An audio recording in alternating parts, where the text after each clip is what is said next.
आज हमारा अखंड भारत कुछ और होता। और क्या गलती की कांग्रेस? जब आप किसी बहुत करीबी से झगड़ते हो तो फिर बाद में कहीं ना कहीं आपको उसकी कमी फिर महसूस हो कि कांग्रेस के गिने चुने जो इम्पोर्टेंट जो अधिवेशन है, सबसे इम्पोर्टेंट कांग्रेस का लखनऊ अधिवेशन, क्योंकि जिन्ना विभाजन नहीं चाहते।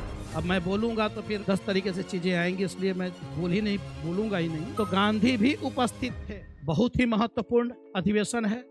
और मुझे लगता है कि भारतीय राष्ट्रीय कांग्रेस के अगर गिने चुने अधिवेशनों की हम बात करें कि कांग्रेस के गिने चुने जो इम्पोर्टेंट जो अधिवेशन है, उसमें सबसे इम्पोर्टेंट कांग्रेस का लखनऊ अधिवेशन है। अब इसे आप देखो तो इसे संयुक्त अधिवेशन के नाम से जाना जाता है। तो यहाँ पे 2 संयुक्त अधिवेशन किसका? पहला कांग्रेस एवं लीग, मुस्लिम लीग, और क्या दूसरा उदारवादी और उग्रवादी, उदारवादी एवं उग्रवादी संयुक्त अधिवेशन।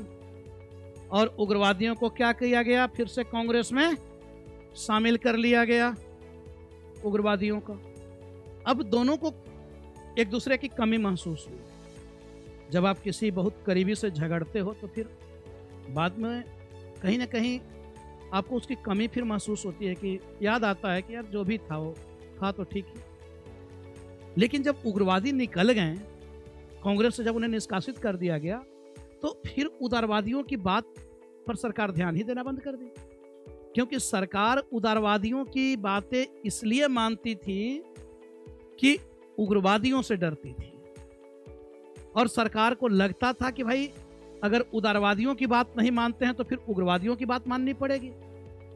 तो अगर 2 में से हमें किसी एक को मानना है तो हमें किसका मान लेना चाहिए? हमारे लिए फायदेमंद कौन है? उदारवादी। कम से कम वो संवैधानिक तो हैं, यानी उदारवादी हमारा समर्थन भी करेंगे और दोनों में मतभेद भी बना रहेगा। अच्छा, तो उग्रवादियों को संदेह होता था कि कहीं इनके साठगांठ तो उनके साथ नहीं है, हमारे साथ बैठकर उसके साथ तो साठगांठ इनका नहीं है। सरकार को भी लगता था कि अगर उदारवादी मांग मान लेते हैं तो उग्रवादी मांग मानना हमें नहीं पड़ेगा, उदारवादी खुश रहेंगे और इससे विभाजन भी बना रहेगा, दोनों के बीच में मतभेद भी। ये जो उदारवादी थे, हम कुछ अगर गलती करते थे तो यह बीच बचाव करने आ जाते थे, हमें बचा लेते थे। और देखो आज इनका साथ हमारे साथ नहीं है तो आज हम सब जेल में बंद हैं। तो दोनों को एहसास हो गया ना कि हम लोग को मिलकर रहना चाहिए। तो यही है कि यही कारण रहा कि दोनों फिर से मिलते हैं कि भाई हमारी मजबूती इसी में है कि हम दोनों एक साथ मिलकर रहे।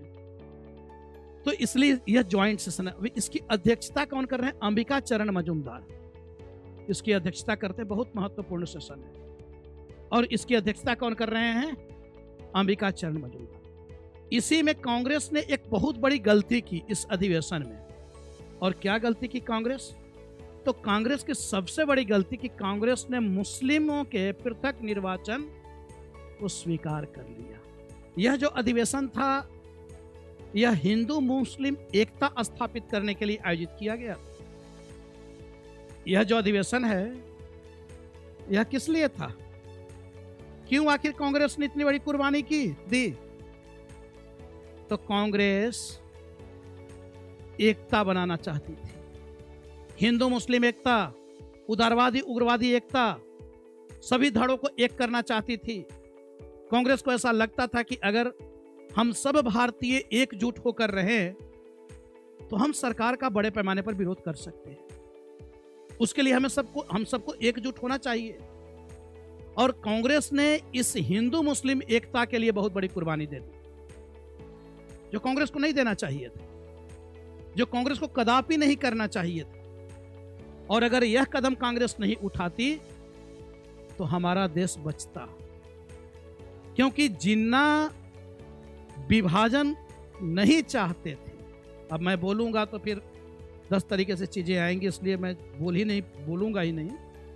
लेकिन जिन्ना दोषी नहीं थे, केवल उसके लिए केवल जिन्ना दोषी नहीं थे। उस विभाजन के लिए जिन्ना तो एक ब्लैकमेल कर रहे थे, वो राजनीतिक ब्लैकमेल था। वो हर पार्टी करता है, हर लोग करता है अपने राजनीतिक फायदा के लिए। तो जिन्ना उसको उसी तरीके से ब्लैकमेल कर रहे थे कि इससे जिन्ना को यह था ही नहीं कि भाई ऐसा हो भी सकता है। उनको तो लगा कि एक यही राजनीतिक ब्लैकमेल करने का एक हमारे पास माध्यम है, और इसी का डर हम हमेशा दिखाते रहेंगे। कांग्रेस डरते रहेगी और हमारे हित की पूर्ति होते रहेगी। यह थोड़े वो जान रहे थे कि एक दिन ऐसा होगा कि एकदम सीधे हमारे हवाले कर ही दिया जाएगा, और वह होता है। उसके लिए ब्रिटिश भी दोषी थे, उसके लिए कांग्रेस भी दोषी थी। अगर वह विभाजन को टाल दिया जाता, कुछ समय के लिए रोक दिया जाता, अंग्रेज यहां से चले जाते, हम क्या होता? थोड़ा सा लड़ते, थोड़ा सा झगड़ते, बाद में कोई ना कोई तो एक समझौता होता। कम से कम वैसा समझौता तो नहीं होता कि भाई ऐसा विभाजन कि भाई एक तरफ पाकिस्तान उधर और पाकिस्तान इधर। यह विभाजन तो नहीं होता। और आज हमारे बीच कम से कम इतनी बड़ी समस्याएं नहीं होती। आज हमारा अखंड भारत कुछ और होता। आज हम विश्व की एक बड़ी महाशक्ति होते।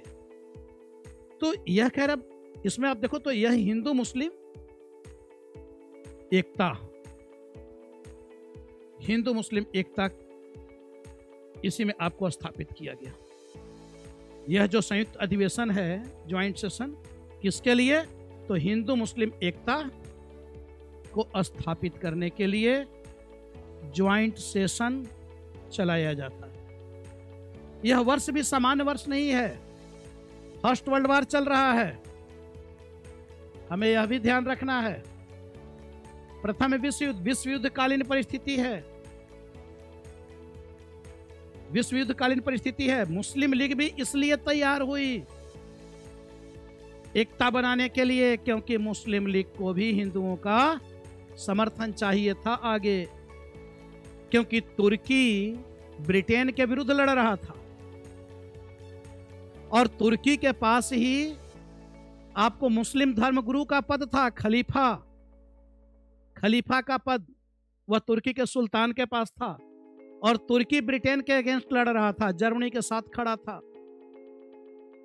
तो इसलिए आगे चलकर उस खिलाफत के लिए आंदोलन, उस खलीफा के पद को बनाए रखने के लिए एक आंदोलन चलाना था मुस्लिम लीग को, और उसके लिए हिंदुओं का समर्थन उसे भी चाहिए था। इधर भारत में भी कांग्रेस को एक बड़ा आंदोलन चलाना था, इसके लिए मुस्लिमों का समर्थन था। दोनों के हित थे, और यही दोनों के हित आपस में जोड़ते हैं और ज्वाइंट सेशन का आयोजन किया जाता है। संयुक्त अधिवेशन, संयुक्त अधिवेशन, इसी अधिवेशन में पहली बार आप देखते हो तो गांधी भी उपस्थित थे। इस अधिवेशन में गांधी भी उपस्थित थे, और इसी अधिवेशन में गांधी की मुलाकात होती है राजकुमार शुक्ल से, जहां पे राजकुमार शुक्ल चंपारण के मुद्दे को गांधी के समक्ष उठाते हैं और चंपारण आंदोलन के लिए गांधी को तैयार करवाते हैं। कितना महत्वपूर्ण अधिवेशन है। तो इसी अधिवेशन में गांधी भी उपस्थित थे। दक्षिण अफ्रीका से आए ही थे गांधी, और लखनऊ अधिवेशन चल रहा था। गांधी ने अपनी आंखों के सामने देखा कि भाई कांग्रेस ने कुर्बानी की है हिंदू मुस्लिम एकता के लिए, और इसलिए गांधी आगे चलकर हिंदू मुस्लिम एकता को और बढ़ाने के लिए गांधी ने खिलाफत आंदोलन का नेतृत्व करना स्वीकार किया, जो आप 1919 में देखते हो। उस खिलाफत आंदोलन का भी नेतृत्व किसने किया था? गांधी ने किया था। तो गांधी ने उसी हिंदू मुस्लिम एकता की अगली कड़ी के रूप में, क्योंकि उनका मानना था कि अगर एक कदम कांग्रेस चल दी है तो एक कदम मुझे और आगे बढ़ने की जरूरत है। अगर हिंदू मुस्लिम एकता के लिए कांग्रेस ने मुस्लिमों के पृथक निर्वाचन को मान ली है, तो इस एकता को और बनाए रखने के लिए हमें खिलाफत आंदोलन का नेतृत्व करना चाहिए। वह उसी हिंदू मुस्लिम एकता की अगली कड़ी थी जिसको गांधी ने नेतृत्व किया था। और गांधी चंपारण सत्याग्रह के लिए तैयार होते हैं। तो इसी अधिवेशन में गांधी की मुलाकात राजकुमार शुक्ल से हुई और गांधी चंपारण आंदोलन के लिए तैयार होते हैं। क्लियर है कितना महत्वपूर्ण अधिवेशन है।